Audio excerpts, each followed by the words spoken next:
Praise the lord.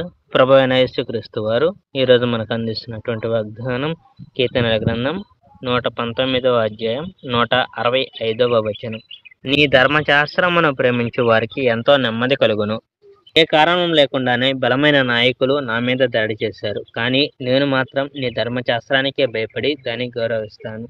యెహోవా అప్పుడే ఐశ్వర్యపు నిధి దొరికిన వాడికి ఎంత సంతోషమో, నీ వాక్యం నన్ను అంత సంతోషపరుస్తుంది. అబద్ధాలంటే నాకు అసహ్యం, నేను వాటిని తృణీకరిస్తాను. యెహోవా, నీ ఉపదేశాలు నాకు ఇష్టం. నీ మంచి న్యాయ చట్టాలను బట్టి నేను రోజుకి 7 సార్లు నిన్ను స్తుతిస్తాను. నీ ఉపదేశాలను ప్రేమించే మనుషులకు నిజమైన శాంతి లభిస్తుంది. ఆ మనుషులను ఏదీ పడగొట్టలేదు. యెహోవా, నీవు నన్ను రక్షించాలని నేను కనిపెడుతున్నాను. నేను నీ ఆజ్ఞలకు విధేయునయ్యాను.